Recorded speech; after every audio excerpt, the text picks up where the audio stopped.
সব পালাচ্ছে পালাচ্ছে এবং লুটেরার দল পালানোর জন্য ফন্দি ফিকির করছে। এরা আগেই জানতো, আগেই টের পেয়েছিল, এবং টের পেয়েছিল বলেই এরা তাদের কূটনৈতিক পাসপোর্ট আগে থেকেই জমা দিয়ে বিদেশি বিভিন্ন দেশের পাসপোর্ট নিয়েছিল। লুটেরার দলের মধ্যে আইজিপিও কি ছিল, সেও তো আগের পাসপোর্ট নাকি জমা দিয়েছে। তারা সব প্রস্তুতি নিয়ে আছে, দেশে বাইরে যাবে উপদেষ্টারা। এর আগে 8 জন আরো 1 মাস আগেই তাদের কূটনৈতিক পাসপোর্ট জমা দিয়ে দিয়েছিল। তাদের পাসপোর্ট জমা দিয়ে তারা আবার রেগুলার পাসপোর্টে ফেরত গিয়েছিল, এবং অলরেডি বিভিন্ন দেশের তারা ভিসা লাগিয়ে রেখেছে। এবং ইতিমধ্যেই খবর যে ডক্টর ইউনূসের আশপাশ যেই তার চাটুকার দিয়ে ঘেরা ছিল, সেই চাটুকারদের অনেকেই দেশ থেকে চম্পট দিয়েছে। চম্পট দেওয়ার সময় কে কত নিয়ে গেছে সেই হিসাব যদিও এখনো সামনে আসেনি, কিন্তু নিশ্চয়ই সামনে আসবে। অন্তর্বর্তী সরকারের উপদেষ্টারা তারা পালানোর ধান্দা করছে, এটা চারদিকে এখন ওপেন সিক্রেট। এরা নিজেদের ঘর থেকে বেরোচ্ছে না, এরা নিজেদের সরকারি বাড়িটাও পর্যন্ত ছাড়ছে না। বারবার বলছে মব আতঙ্কে ভুগছে। যেই মব দিয়ে তারা 18 মাস এই দেশটাকে শাসন করেছিল, সেই মবের ভয়ে এক একটা এখন ইঁদুর হয়ে গড়কোনো হয়ে বসে আছে। আমাদের সামনে যে খবর, সেই খবরে বলা হচ্ছে বিদেশ যাচ্ছেন অনেক উপদেষ্টা।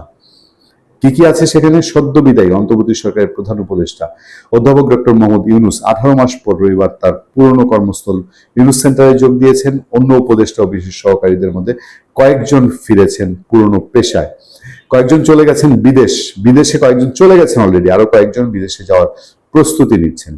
কেউ খুঁজছেন চাকরি, সরকারি বাসা ছাড়া নির্দেশনা আসায় যাদের ঢাকায় বাড়ি রয়েছে তারা সেখানে ফেরার প্রস্তুতি শুরু করেছেন। যাদের বাড়ি নেই তারা নতুন বাসা খুঁজছেন। কেউ আবার নবনির্বাচিত প্রধানমন্ত্রীর সঙ্গে সাক্ষাতের জন্য বিএনপির সিনিয়র নেতাদের দুয়ারে ধর্ণা দিচ্ছেন।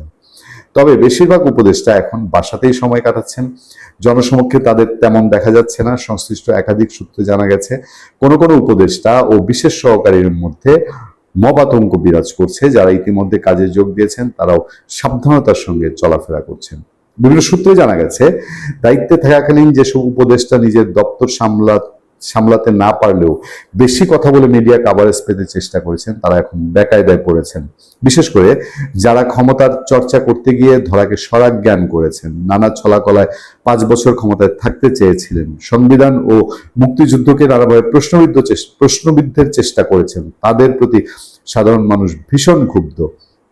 এর মধ্যে ক্ষমতা দীর্ঘায়িত করতে 3-4 জন উপদেষ্টার বিরুদ্ধে রাষ্ট্রপতিকে অপসারণ করে সাংবিধানিক শূন্যতা সৃষ্টির চেষ্টা, রীতি ভঙ্গ করে এক রাতের মধ্যে বিশ্বের সব দূতাবাস থেকে রাষ্ট্রপতির ছবি অপসারণ ও মব সন্ত্রাসী উস্কানি দেওয়ার অভিযোগও রয়েছে। নির্বাচন পিছিয়ে দিতে প্রধান উপদেষ্টার উপর চাপ সৃষ্টির অভিযোগও রয়েছে তাদের কারো কারো বিরুদ্ধে। এ নিয়ে রাজনৈতিক অঙ্গনেও তাদের বিরুদ্ধে ক্ষোভ রয়েছে।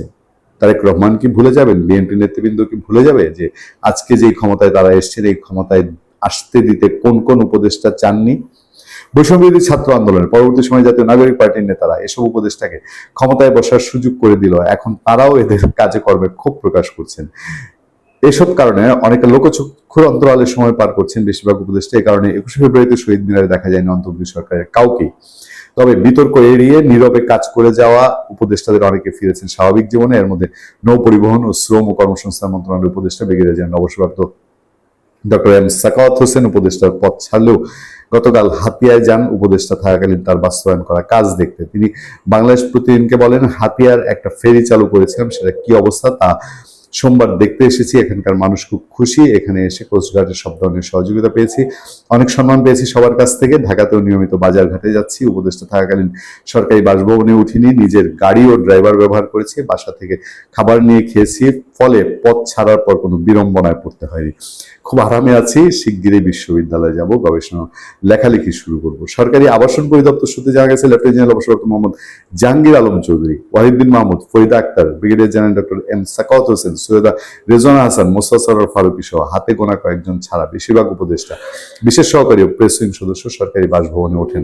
তাদের বেশিরভাগই এখনো সরকারি বাসভবন ছাড়েননি। বর্তমান সরকারের মন্ত্রী প্রতিমন্ত্রী উপদেষ্টার জন্য 1 মাসের ব্যবধান রয়েছে। আপনারা এর আগে আমরা বিস্তারিত এই সম্পর্কে জানিয়েছি।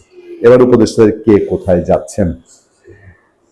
সরকারের 3 জন উপদেষ্টা যারা সবচেয়ে বড় বিতর্কিত, তারা দেশের বাইরে পা রাখার সাহস করছেন না।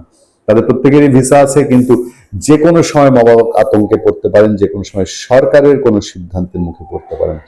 সেই জন্য উপদেষ্টারা বুঝে শুনে সরকারের সঙ্গে একটি লিয়াজও করে পা বাড়ানোর চেষ্টা করছেন বলেই সংশ্লিষ্ট সূত্রগুলো জানিয়েছে। ভালো থাকবেন, সুস্থ থাকবেন। আপনার সাথে আমি আতিক রহমান, পূর্ণিয়া।